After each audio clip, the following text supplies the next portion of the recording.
Hey guys, welcome to lesson 3 concept development video. Today we're going to be trying to write and interpret numerical expressions. So we're going to be going from word form into numerical expressions and diagrams, and then from numerical expressions back into word form.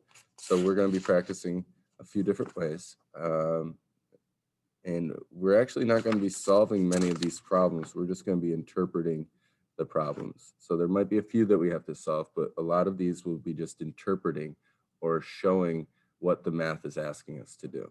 So let me go to a new page so that we can get started on practicing. Let me give a background because I don't really like just white. Let's go with, what color do you think I'm going to use? If you said green, you were right.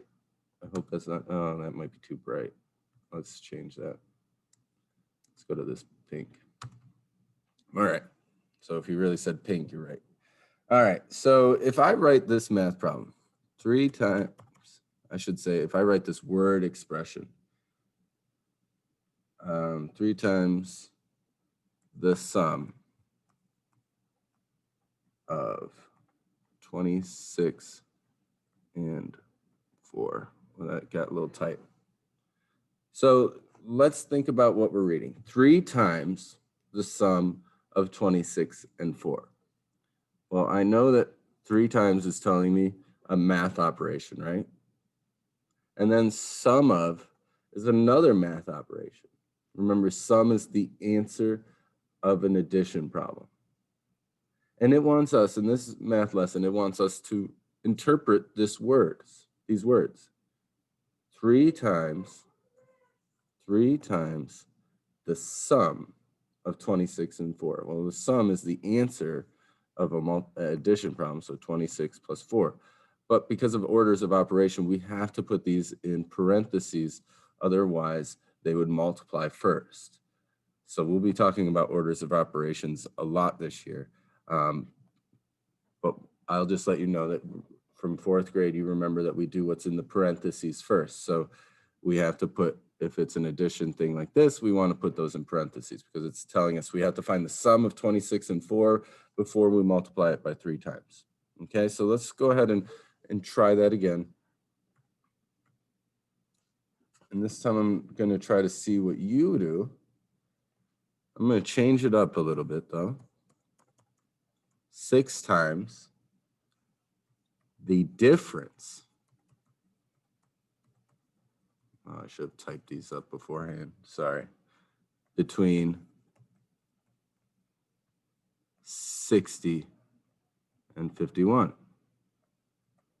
So once again, if we stop and we try to think about this word problem or this expression written in words, I see 6 times and I see the difference of 60 and 51. So I see 2 math operations, right? So the difference, what kind of math operation is that asking for? Yeah, that's subtraction. So it's 6 times the difference. But we have to find the difference because we don't know it yet first. So we have to put those in parentheses. In my head, I know it's 9, but we have to show the expression before we solve it. Okay, so that's what we're doing. That's all we're doing today for the most part. There's a couple later on in the problem set that we might have to actually solve. But for most of the lesson, we're just either turning word form into numerical expressions, so like this, or we're going to go the opposite way. I'm going to give you a numerical expression here in a little bit and ask you to go to word form. All right, so let's go ahead and try one more before we switch it up and try to go to the other way. Let's do the sum of 2 12s and 4 3s. Ooh, okay, so now I see 3 different operations here. I see a sum, I see 2 12s, and I see 4 3s. Well, how do I show 2 12s? Well, I could easily show 2 12s by 2 times 12, right? And then 4 3s would be 4 times 3. and it wanted the sum of those. So I'm going to add those together, but I have to multiply before I add those. So we're going to put it in parentheses like that. All right. So let's go ahead and think about going the opposite way. Let's go from numerical expressions to word form. So if I wrote this math problem, this expression,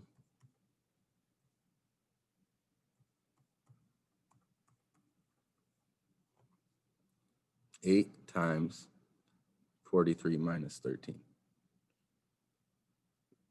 So how could we say this in word forms? Well, we could just say it like we did, 8 times.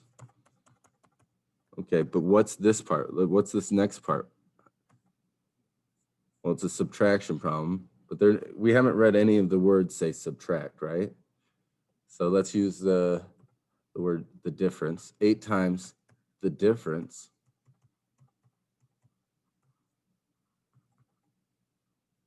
between 43 and 13. I better put an and in there. I tried to subtract between 43 and 13. So we can see in the words 8 times the difference. So that kind of tells us we have to solve for the difference before we multiply by 8. So that's how we interpret it using our words. So let's try again. Let's do this one.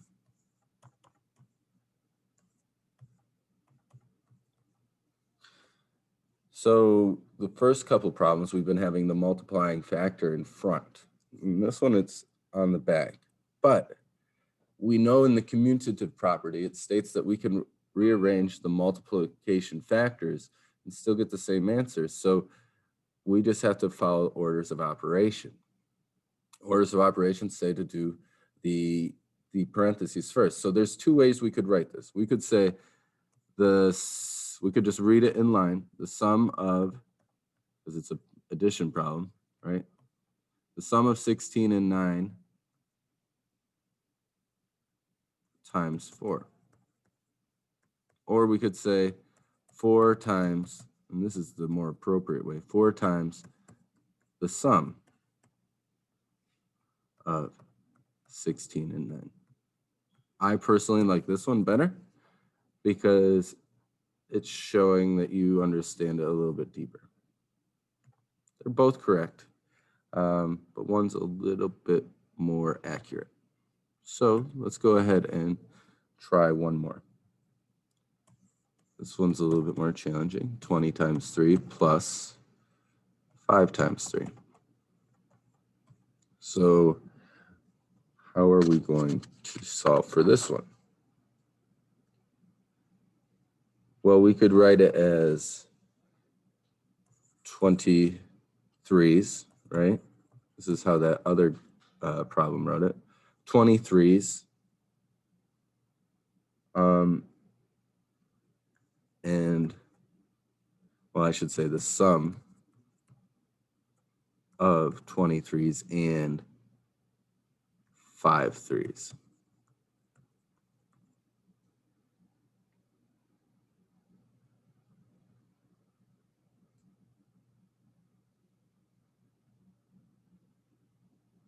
Yeah.